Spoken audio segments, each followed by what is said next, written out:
हरे कृष्णा। आप सभी लोगों का स्वागत है आज के सत्र में। सभी लोगों को गीता जयंती की हार्दिक शुभकामनाएं। तो आप लोगों को मालूम है कि ये जो कक्षा है सुबह 10 बजे वाला बैच, ये कृष्ण लीला बुक इसमें हम पढ़ रहे हैं। लेकिन आज गीता जयंती होने की वजह से हम क्या करेंगे, आज पहले श्रीमद् भगवद गीता के अध्याय का पाठ करेंगे। और अध्याय का नाम अभी है भक्ति योग, जो कि अध्याय 12 है। और जब हम भक्ति योग पढ़ते हैं तो उससे क्या होता है कि हमारे जीवन में भक्ति जो है वो आती है कृष्ण भगवान की कृपा से। क्योंकि श्रीमद् भगवत गीता और कुछ नहीं है, कृष्ण भगवान की वाणी है। और ये माँ है। तो इस माता में क्या लिखा है, माता जिस तरह से बताती है कि हमारे पिता कौन है, तो श्रीमद् भगवत गीता हमें बताती है कि हमारे परम पिता श्री कृष्ण भगवान है। तो सभी लोगों को हार्दिक शुभकामनाएं हैं आज की गीता जयंती की। और मैं यही चाहूंगी कि आप लोगों के जीवन में भक्ति भक्ति भक्ति भक्ति बहुत जल्दी जल्दी आए। आप लोग प्रोग्रेस करें, जो काफी समय से प्रैक्टिस कर रहे हैं प्रोग्रेस करें, भक्ति में आगे बढ़े, आपका स्तर ऊंचा हो जाए भक्ति का। और अपने जीवन में भक्ति को लाएं। जो नए लोग जुड़े हैं उनका भी बहुत बहुत हार्दिक स्वागत है। ठीक है। तो श्रीमद् भगवद गीता अध्याय 12 भक्ति भक्ति योग। अर्जुन उवाच एवं सततयुक्ता ये भक्तास्त्वां पर्युपासते, ये चाप्यक्षरमव्यक्तं तेषां के योगवित्तमाः, मय्यावेश्य मनो ये मां नित्ययुक्ता उपासते, श्रद्धया पर्योपेतास्ते मे युक्ततमा मताः, ये त्वक्षरमनिर्देश्यम् अव्यक्तं पर्युपासते, सर्वत्र गमचिन्त्यै च कूटस्थमचलं ध्रुवम्, सनीयम्येन्द्रियग्रामं सर्वत्र समबुद्धयः, ते प्राप्नुवन्ति मामेव सर्वभूतहिते रताः, क्लेशोऽधिकतरस्तेषाम् अव्यक्तासक्तचेतसाम्, अव्यक्ता हि गतिर्दुःखम् देहवद्भिर्वाप्यते, ये तु सर्वाणि कर्माणि मयि सन्न्यस्य मत्पराः, अनन्येनैव योगेन मां ध्यायन्तुपासते, तेषामहं समुद्धर्ता मृत्युसंसारसागरात्, भवामि नाचिरात् पार्थ मय्यावेशितचेतसाम्, मय्येव मन आधत्स्व मयि बुद्धिं निवेशय, निवसिष्यसि मय्येव अत ऊर्ध्वन्न संशयः, अथ चित्तं समाधातुं न शक्नोषि मयि स्थिरम्, अभ्यासयोगेन ततो मामिच्छाप्तुं धनञ्जय, अभ्यासेऽप्यसमर्थोऽसि मत्कर्म परमो भव, मदर्थमपि कर्माणि कुर्वन् सिद्धिमवाप्स्यसि।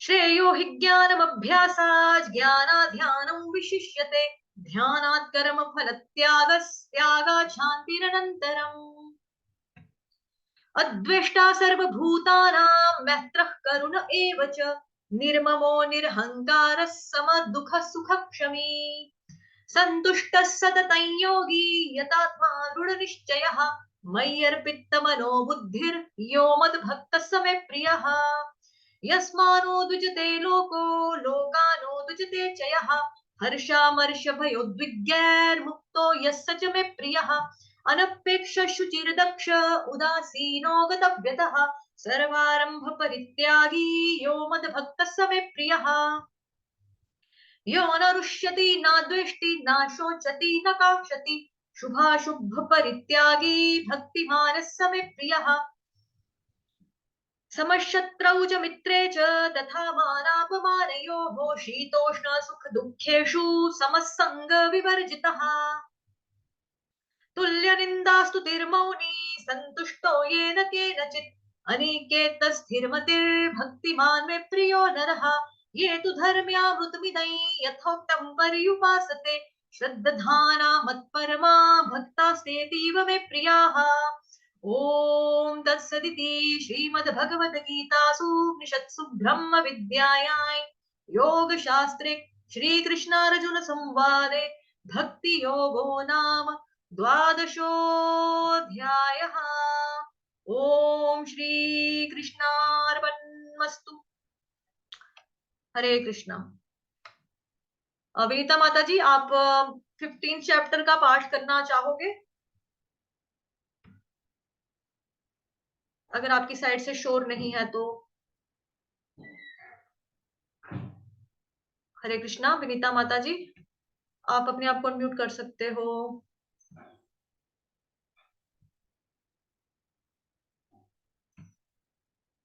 जी मैम। ओके ओके माता जी, सॉरी, एक मिनट। आप अनम्यूट कर सकते हो, वैसे मैंने ऐसी सेटिंग्स तो नहीं रखी है माता जी। हरे कृष्णा विनीता माता जी, मेरी साइड हरे से कृष्ण माता। आप यहाँ से। ओके, आपके पास तो है मटेरियल, है ना?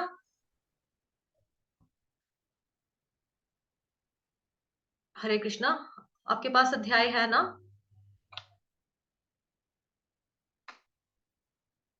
माता जी बोल ही नहीं पा रहे हैं। ओके, चलिए कोई बात नहीं, शायद वो बिजी हैं। It's okay. तो हम अभी कृष्ण लीला बुक पे आ जाते हैं।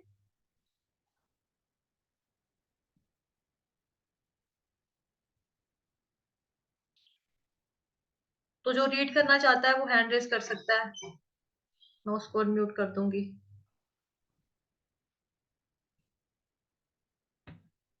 कालिय दमन अध्याय 16। कौन शुरुआत करना चाहता है आज के सत्र की बुक रीडिंग से? हरे कृष्ण माता जी, मैं करूं? हरे कृष्ण माता जी, धन्यवाद, पढ़ लो माता जी। जब श्री कृष्ण जान गए कि यमुना का जल काले सर्प या कालिया दूषित कर रहा है, तो उन्होंने उसके विरुद्ध कार्यवाही की और उसे यमुना छोड़कर अन्यत्र जाने के लिए बाध्य कर दिया। इस तरह यमुना जल शुद्ध हो गया। जब शुकदेव गोस्वामी ये कथा सुना रहे थे, तो महाराज परीक्षित को कृष्ण की बाल लीलाओं के विषय में अधिक सुनने की जिज्ञासा हुई। उन्होंने शुकदेव गोस्वामी से पूछा कि श्री कृष्ण ने उस कालिया को किस प्रकार दंडित किया, जो वर्षों से जल में रह रहा था। वस्तुतः महाराज परीक्षित कृष्ण की दिव्य लीलाओं को सुनने के लिए अधिकाधिक उत्सुक हो रहे थे, और उन्होंने अपना प्रश्न बड़ी ही रुचि के साथ पूछा। शुकदेव महाराज ने इस कथा को इस प्रकार सुनाया। यमुना नदी में एक विशाल झील थी, जिसमें कालिया नाग रहता था। उसके विष में सारा क्षेत्र इतना दूषित हो गया था कि उसमें से 24 घंटे विषैली भाप निकलती रहती थी। यदि कोई पक्षी उस स्थान के ऊपर से भूल से भी निकलता, तो वह तुरंत मरकर जल में गिर जाता था। यमुना की भाप के विषैले प्रभाव के कारण यमुना नदी के तटवर्ती सारे वृक्ष तथा तृण सूख गए थे। श्री कृष्ण ने देखा कि इस विशाल सर्प के विषय के प्रभाव से वृंदावन से होकर बहने वाली पूरी नदी घातक बन चुकी थी। वे कृष्ण, जिन्होंने समस्त संसार के समस्त दुष्टों का वध करने के लिए अवतार लिया था, तुरंत यमुना तट पर स्थित एक विशाल कदम्ब वृक्ष पर चढ़ गए। कदम्ब एक गोल पीले फूल वाला वृक्ष है, जो सामान्यतया वृंदावन क्षेत्र में ही दिखता है। इस वृक्ष की चोटी पर चढ़कर उन्होंने अपना फेंटा कसा और पहलवान की भांति अपनी भुजाएं ठोकर वे उस विशैली झील के बीचों बीच कूद पड़े।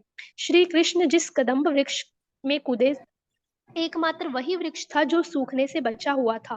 कुछ भाष्यकारों का कहना है कि श्री कृष्ण के चरण कमलों का स्पर्श पाकर वह वृक्ष तुरंत जीवित हो उठा। अन्य पुराणों में कहा गया है कि विष्णु के शाश्वत वाहन गरुड़ को पता था कि भविष्य में कृष्ण ऐसा कार्य करेंगे, अतः उसने इस वृक्ष को जीवित रखने के लिए उस पर कुछ अमृत डाल दिया था।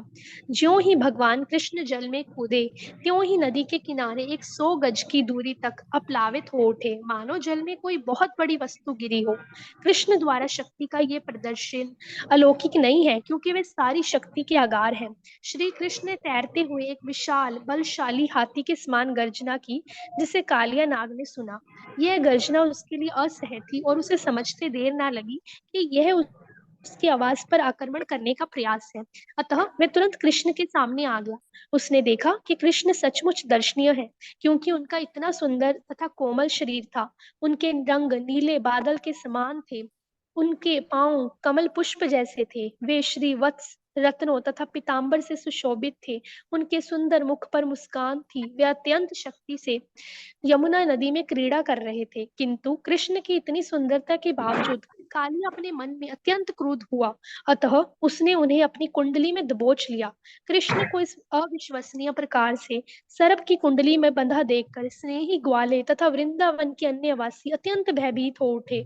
उन्होंने अपना सर्वस्व, अपने प्राण, संपत्ति, प्रेम, कार्यकलाप कृष्ण को अर्पण कर रखे थे।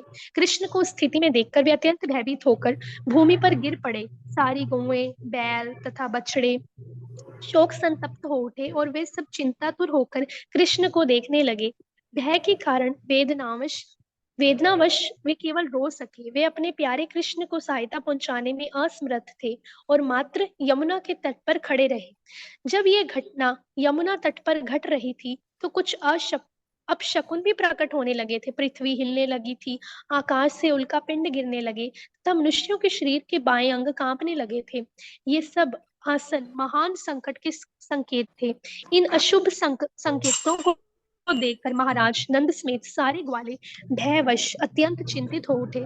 उसी समय उन्हें सूचित किया गया कि कृष्ण अपने बड़े भाई बलराम के बिना ही चारगा गए हैं। ज्यों ही नंद यशोदा तथा ग्वालों ने यह खबर सुनी तो ही वे अधिक चिंतित हो उठे।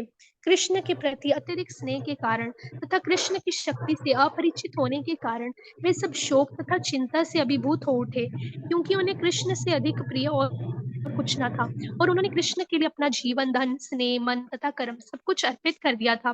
कृष्ण के प्रति अत्यधिक आसक्ति होने से उन्होंने सोचा, आज कृष्ण अवश्य ही विनष्ट हो जाएंगे। वृंदावन के सारे वासी कृष्ण को देखने के लिए गांव से बाहर आ गए। इस मंडली में बच्चे, युवक तथा वृद्ध, स्त्रियां, पशु एवं सारे जीव थे। वे जानते थे कि कृष्ण ही उनका एकमात्र जीवनाधार है।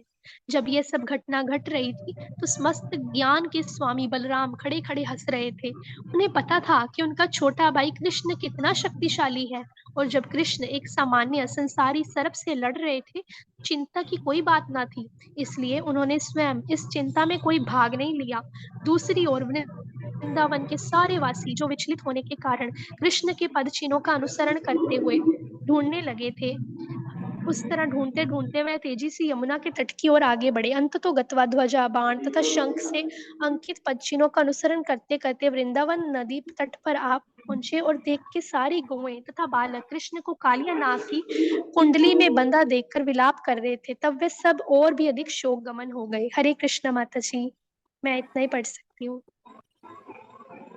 हरे कृष्णा। अभिषेक प्रभु जी, आपने हैंड रेस किया पढ़ने के लिए। अभिषेक सिंह प्रभु जी। हरे कृष्णा माता जी, हरे कृष्ण। सभी को हरे कृष्णा।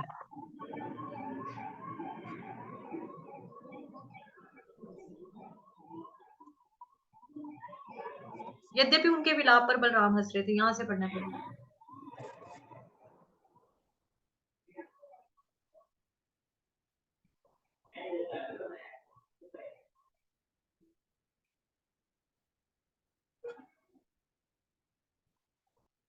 हरे कृष्णा। अभिषेक प्रभु जी,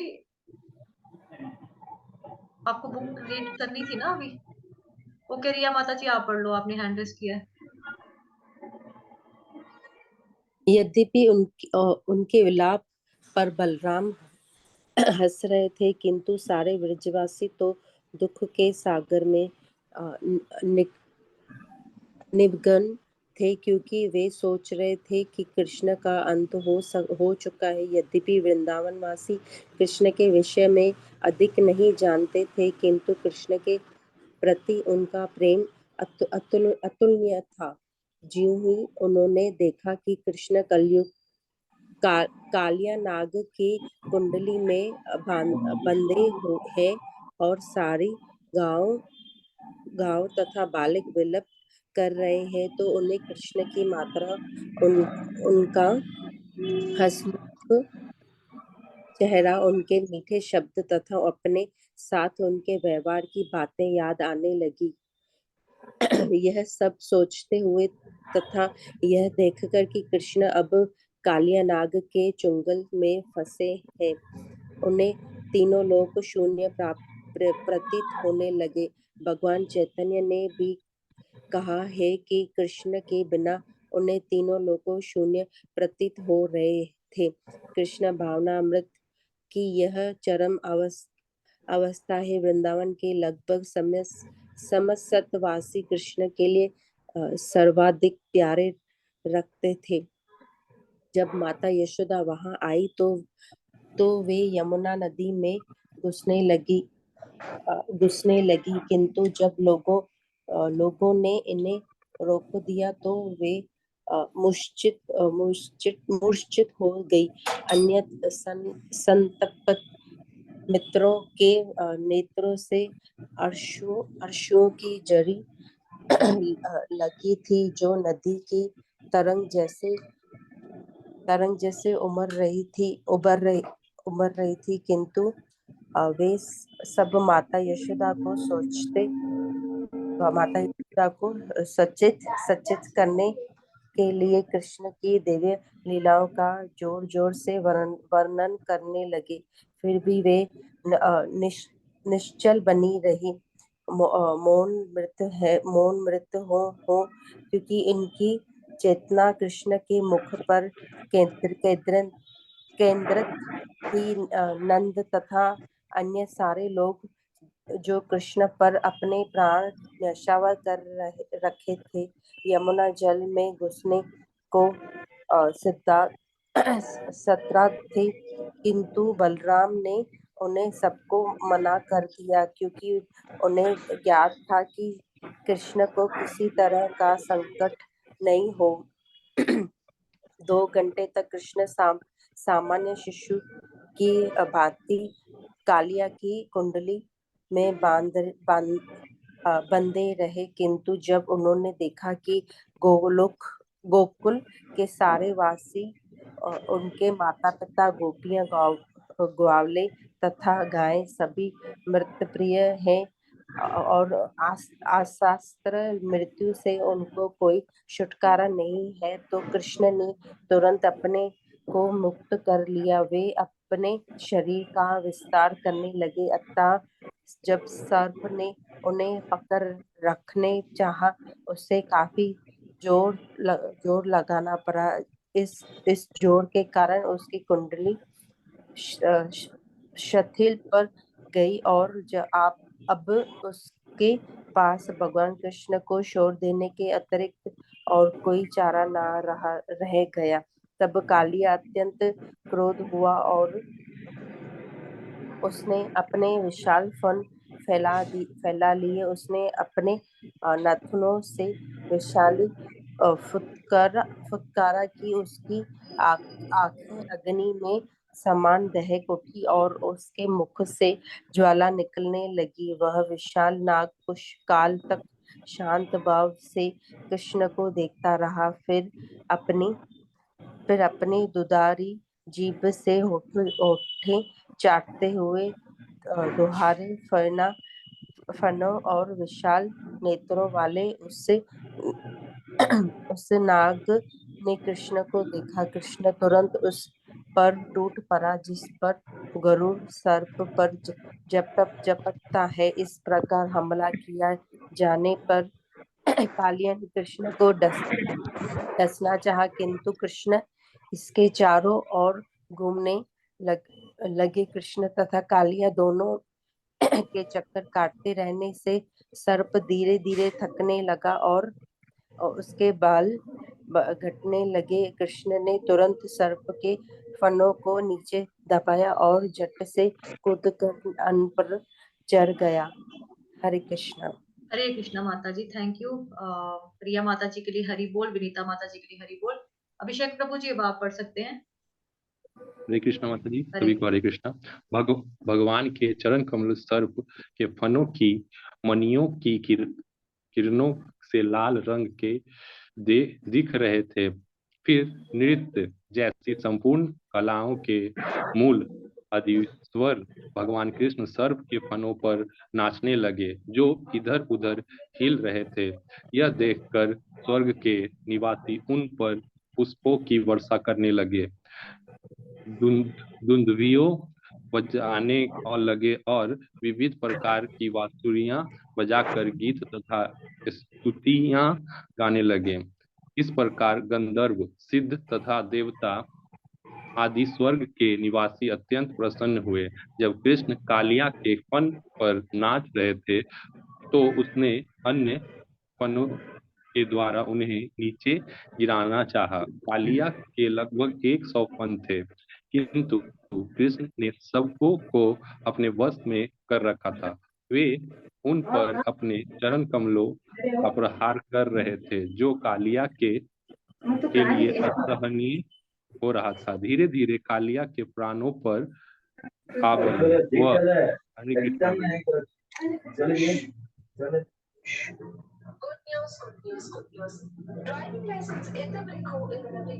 वह सभी प्रकार का मल वमन करने लगा और अपने फुफकार से अग्नि निकालने लगा। इस प्रकार अपने भीतर से विषैले पदार्थ निकाल निकाल कर कालिया पापमय स्थिति को प्राप्त हो गया।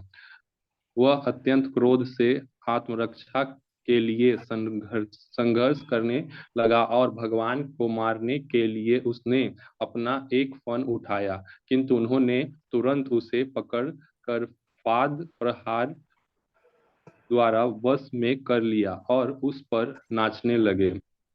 ऐसा लग रहा था मानो भगवान विष्णु की पूजा हो रही हो। सर्प के मुख से निकल रहे विष पुष्पांजलि से प्रतीत हो रहे थे। फिर कालिया अपने मुख से विष के स्थान पर रक्त वमन करने लगा और बुरी तरह थक गया। उसका सारा शरीर भगवान के चरण प्रहारों से जर्जर हो उठा। अंततः वह अपने मन में समझ गया कि कृष्ण श्री भगवान हैं, अतः वह उनकी शरण में आया। उससे अनुभव हुआ कि कृष्ण ही सबों के स्वामी परमेश्वर हैं। तब सर्प पत्नियों ने देखा कि उनका पति उन भगवान के पद प्रहार द्वारा वशीभूत किया जा चुका है और वह मरणासन है। भगवान के भारी बोझ को उठाने के कारण जिनके उदर से सारा ब्रह्मांड समाया है, कालिया की पत्नियों ने जल्दी जल्दी भगवान की पूजा करने की तैयारी की। इस जल्दी में उनके वस्त्र, केश तथा आभूषण अस्त व्यस्त हो गए। उन्होंने भी भगवान को आत्मसमर्पण कर दिया और उनकी प्रार्थना करने शुरू कर दी। वे अपनी अपनी संतानों को सामने किए उनके समक्ष आई और यमुना के तट पर पृथ्वी पर गिरकर उन्हें प्रणाम करने लगी। नाग पत्नियां जानती थीं कि कृष्ण समस्त शरणागतों के शरण हैं और वे अपनी प्रार्थनाओं द्वारा भगवान को प्रसन्न करके अपने पति को आसन संकट से छुड़ाने के लिए इच्छुक थी। नाग पत्नियों ने इस प्रकार प्रार्थना की, हे भगवान, आप समदर्शी हैं। आपके लिए अपने पुत्रों, मित्रों या शत्रुओं में कोई भी अंतर नहीं है। अतः आपने कालिया को जो दंड दिया है वह सर्वथा अनुकूल है। हे स्वामी, आप दुष्टों के संहार के लिए ही इस जगत में अवतरित हुए हैं और चूंकि आप परम सत्य हैं, अतः आपकी कृपा तथा दंड में कोई अंतर नहीं है। अतः हम सोचती हैं कि कालिया को दिया गया दिखने में दंड लगने वाला यह दंड वस्तुतः कोई वरदान है। हम आपके दंड को आपकी परम कृपा समझती हैं, क्योंकि जब आप किसी को दंड देते हैं तो उसका अर्थ यह लगाया जाता है उसके पाप कर्मों का फल समूल नष्ट हो गया है। यह स्पष्ट है कि कालिया नाग के शरीर में प्रकट यह तुच्छ प्राणी समस्त प्रकार के पाप से पूरित हो चुका होगा, अन्यथा उसे सर्प का शरीर क्यों प्राप्त होता। उसके फनों पर आपके नाचने से उसके सर्प शरीर से उत्पन्न सारे पाप के फल छीन हो चुके हैं। अतः यह अत्यंत शुभ है कि आपने क्रुद्ध होकर उसे इस प्रकार दंडित किया। हम सभी आश्चर्यचकित हैं कि आप इस सर्प पर इतने प्रसन्न क्यों हुए हैं। निश्चित ही इसने सभी आश्चर्यचकित हैं कि आप इस सर्प पर इतने प्रसन्न क्यों हुए हैं। निश्चित ही इसने पूर्व जन्म में विभिन्न धार्मिक कृत्य किए होंगे और कई प्रकार की तपस्याएं की होंगी, जिनसे सभी लोग प्रसन्न हुए होंगे और उसने समस्त जीवों के लिए विश्वव्यापी कल्याण कार्य किए होंगे।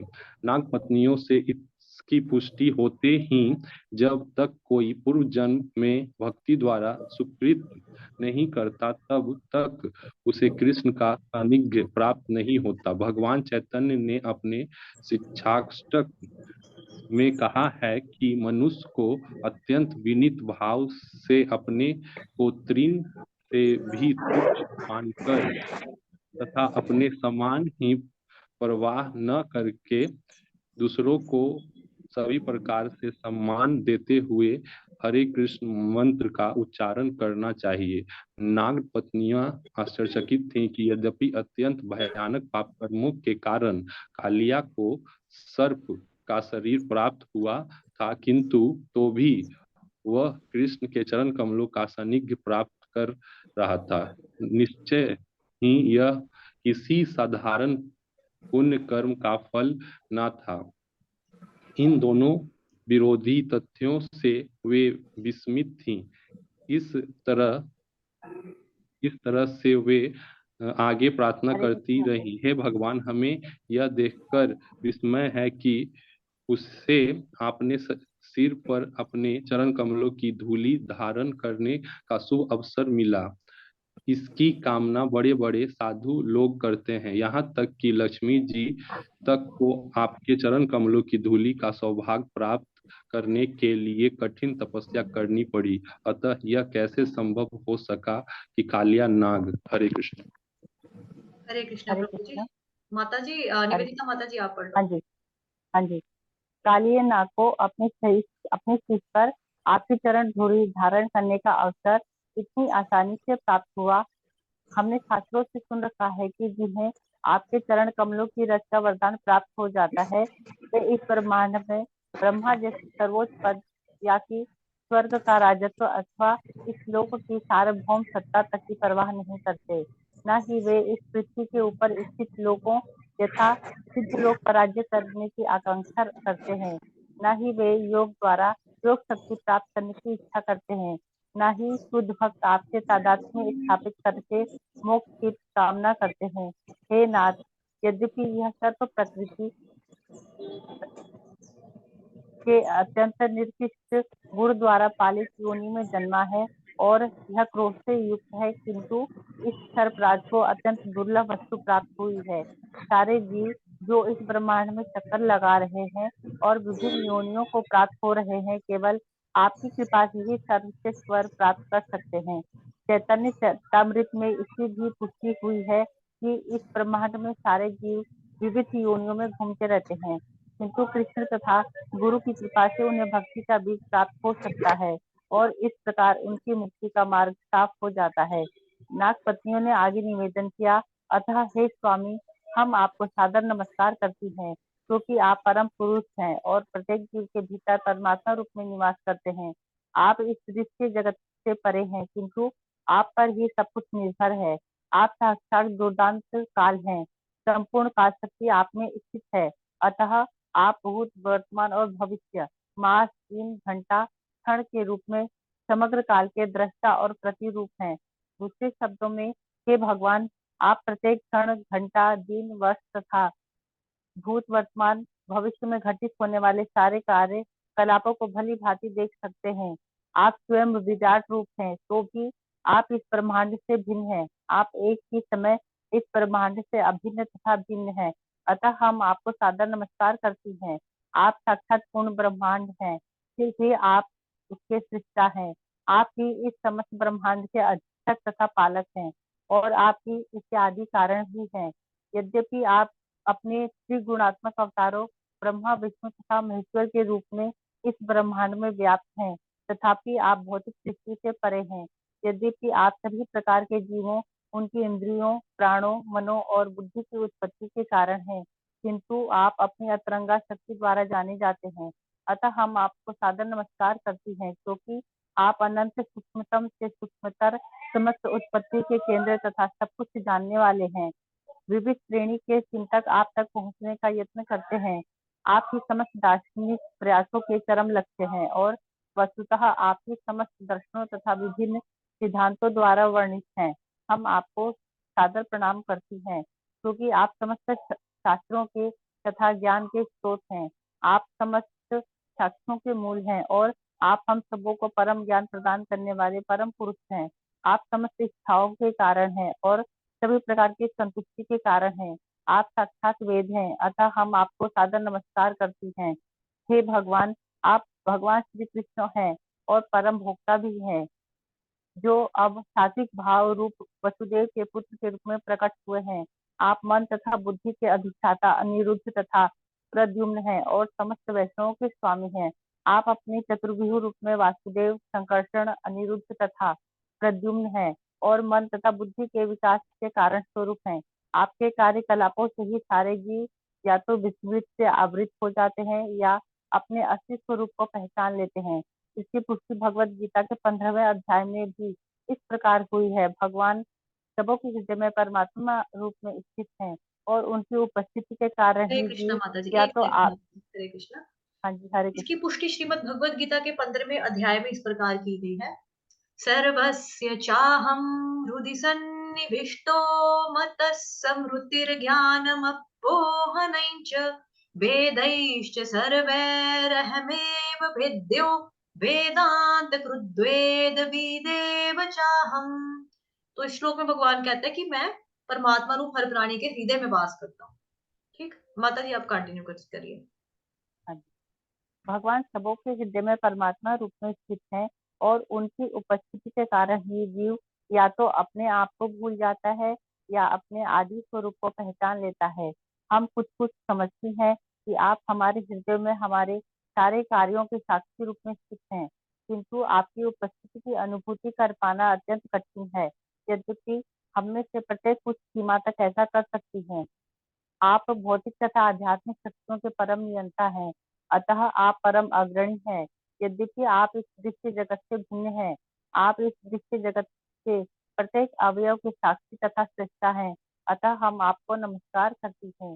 हे भगवान, आपको इस दृश्य जगत की उत्पत्ति करने में व्यक्तिगत रूप से कुछ भी नहीं करना पड़ता। आप अपनी विविध शक्तियों, सतो, रजो तथा तमो गुणों के द्वारा इस दृश्य जगत की उत्पत्ति, पालन तथा संहार करते हैं।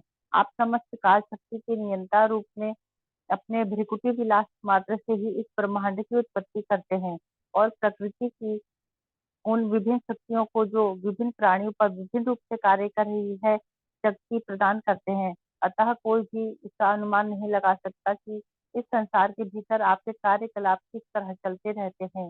हे प्रभु, यद्यपि आपने उत्पत्ति, पालन तथा संहार के लिए ब्रह्मा, विष्णु तथा शिव इन 3 प्रमुख देवों के रूप में अपना विस्तार किया है, किंतु भगवान विष्णु के रूप में आपका अवतार प्राणियों के वरदान के लिए है। अतः जो लोग शांत हैं और परम शांति के इच्छुक हैं, उनके लिए आपके विष्णु रूप शांत अवतार की पूजा की स्तुति की जाती है।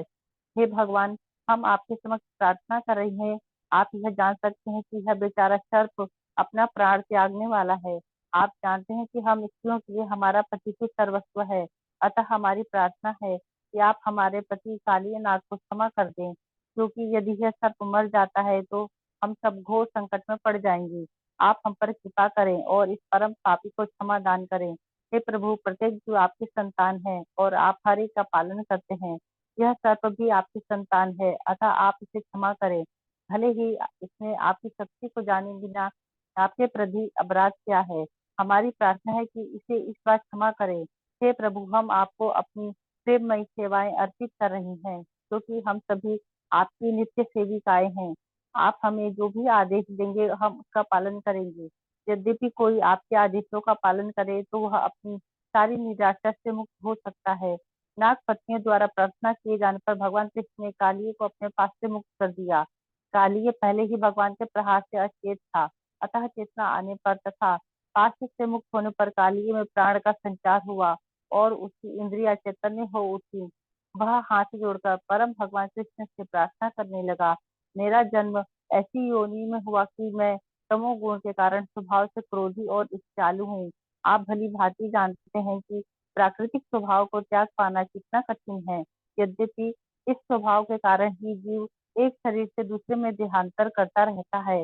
भगवत गीता में भी कहा गया है कि भौतिक प्रकृति की तंगु से छुटकारा पाना अति कठिन है, किंतु यदि मनुष्य भगवान कृष्ण की शरण में चला जाता है तो प्रकृति के गुणों का उस पर कोई प्रभाव नहीं पड़ता। कालिये ने आगे कहा, हे प्रभु, आप प्रकृति के